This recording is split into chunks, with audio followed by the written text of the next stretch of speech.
이해냐 오해냐. 사무엘상서 4장 11절. 하나님의 괴는 빼앗겼고 엘리의 두 아들 홈니와 비느하스는 죽임을 당하였더라. 엘리 제사장이 다스리던 시절에 블레셋의 침공이 맹렬할 때 하나님의 법궤를 전쟁터로 가져간 사건입니다. 마침내 하나님의 법궤는 빼앗기고 홈니와 비느하스는 전사하고 엘리 제사장도 목이 부러져 죽습니다. 엘리 때의 이스라엘 사람들이나 오늘날 기독교인들도 절박할 때에 하나님을 의지하면 하나님께서 반드시 도우실 것이라고 생각을 합니다. 그런데 하나님의 도움이 나타나지 않는다면 신앙을 통째로 팔아먹는 일도 흔히 일어나는 것입니다. 이러한 현상은 기복신앙에 사로잡혀 있기 때문입니다. 하나님은 모든 사람을 사랑하고 모든 교인들에게 복을 주시는 분으로 믿는 것이 바로 기복신앙입니다. 하나님은 창세전부터 구원받기로 예정된 주의 자녀들만을 위해 십자가에서 죽기까지 하나님의 사랑을 나타내셨습니다. 이것을 교리적으로는 제한속죄설이라고 합니다. 예정론으로 설명을 하자면 구원받지 못할 사람들도 창세전부터 예정되었다는 뜻입니다.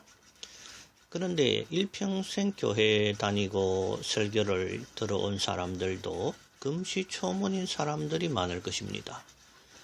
제한속죄설은 이단적 논리가 아니며 칼빈의 기독교 강요의 예정론을 근거로 해서 나온 것입니다.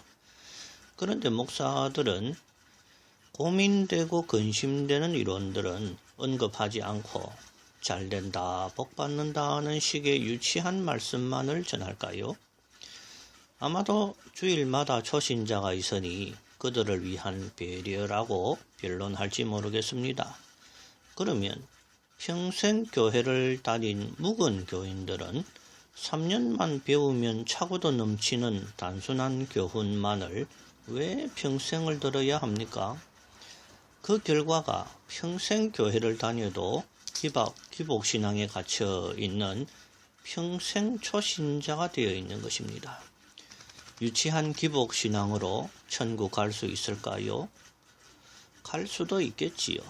그러나 하나님께서 기뻐하시는 것은 택함을 받은 주의 자녀들이 성경 66권을 통전적으로 배우고 깨달아 장성한 신앙인으로 성화의 삶을 살아가는 것 아니겠습니까?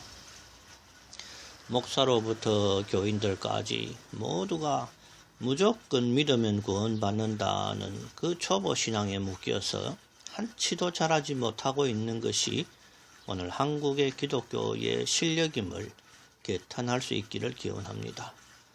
무엇이 성숙한 신앙인지도 모르기 때문에 거짓 방언에 빠져 일평생 헛소리를 짓거리면서도 스스로 신령한 줄 착각에 빠져 살아가는 것이 오늘의 기독교인들입니다. 또 음식 규례 등은 배우지도 않고 동의하지도 않는 신앙을 가지고 하나님께서 먹지 말라 하신 먹지 못할 음식들도 하나님께서 주신 음식은 감사함으로 먹으면 된다 하면서 불신자들과 한치도 다르지 않게 먹습니다. 그 결과 불신자들이 걸리는 병에 똑같이 걸리는 사람들이 바로 오늘의 기독교인임을 한탄할 수 있기를 바랍니다. 하나님의 법궤를 가져가도 전쟁에서 패배하고 하나님의 법궤라도 빼앗기는 것을 이해하는 믿음이 성숙된 믿음인 것입니다. 평생을 믿고 교회에 다녀도 충분히 지옥 갈 수 있음을 깨닫고 자신의 삶을 돌아볼 수 있는 교인이 아닌 성도가 되시기를 기원합니다.